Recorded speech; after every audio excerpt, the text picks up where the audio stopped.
Bonjour Cyril. Bonjour Jean-Pierre. Bon, tu vas faire ton premier marathon des sables. Dans quel état tu te trouves? Pas trop le trac? Dans quel état je me trouve? Je me trouve assez excité parce que c'est une course que j'ai 47 ans, hein. Donc, depuis que j'ai 17 ans, je vibre de loin, mais je vibre voilà, au son de toute cette communication qui est faite autour de cette belle épreuve. Voilà, moi, j'ai commencé à courir à cette période-là quand j'ai 17-18 ans. Donc forcément, le marathon des sables m'inspire et m'imprègne depuis longtemps. Mais voilà, ma discipline, c'est plus le triathlon. Mais j'adore le trail, j'adore l'esprit montagne, j'adore l'esprit nature et j'adore le désert aussi. Donc à un moment ou l'autre, il fallait que cette épreuve arrive à moi.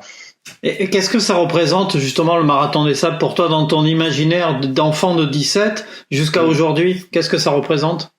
L'aventure. Ouais, l'aventure et puis dépaysement, déconnexion. Et justement, au marathon des sables, qu'est-ce que tu vas y chercher?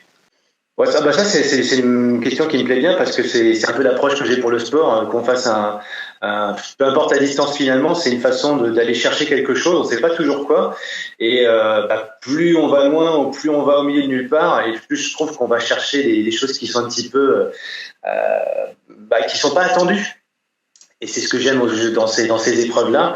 Et là, encore plus dans le désert, c'est vraiment une reconnexion avec soi et c'est pour mieux se connecter avec les autres. Donc, c'est bien de se retrouver soi-même pour avoir encore plus le désir de partager des choses avec les autres. Alors là, pour le coup, sur le marathon des sables, on partage des choses avec plein d'autres personnes. Et puis, je pense que quand on revient, on a plein de choses aussi à partager avec les gens qu'on aime. Donc, moi, pour avoir vu des copains, des amis qui ont fait cette épreuve-là, qui sont revenus avec des pépites plein les yeux, je me disais un jour ou l'autre, voilà, je savais que ça viendrait.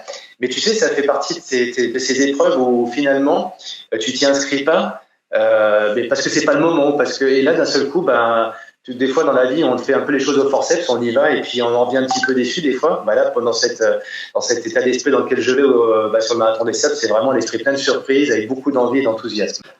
Tu intègres l'équipe Bodycross, qui est une marque française partenaire du marathon des sables. Est-ce que tu connaissais la marque avant d'intégrer l'équipe?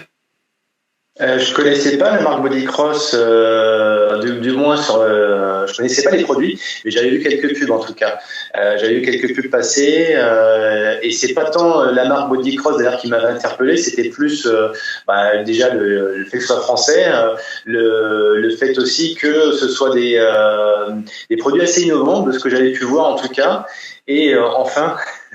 Et ça, c'est un petit peu ma marque à moi, si je peux me permettre, c'est dépasser ses limites. Et voilà, ça c'est quelque chose qui, quand j'étais gamin, tout ce qui était un peu autour de marques un peu anglo-saxonnes, il fallait se dépasser ses limites, il fallait faire plus, aller chercher des nouvelles ressources, etc. Moi, j'aime pas trop l'idée de se faire mal, mais j'aime bien l'idée quand même de se dépasser et d'aller trouver de nouvelles ressources. Et voilà, dans cette marque-là, c'est ce qui m'avait inconsciemment, en tout cas, interpellé. Bah écoute Cyril, on va te souhaiter une bonne préparation et puis on va suivre tes aventures sur le marathon des sables. Avec grand plaisir. Ouais, ouais. Même si aujourd'hui, je suis dans un état d'esprit où je me pose beaucoup de questions. Mais bon, on va avoir les réponses dans les jours qui viennent. Allez, bon courage. Merci Jean-Pierre.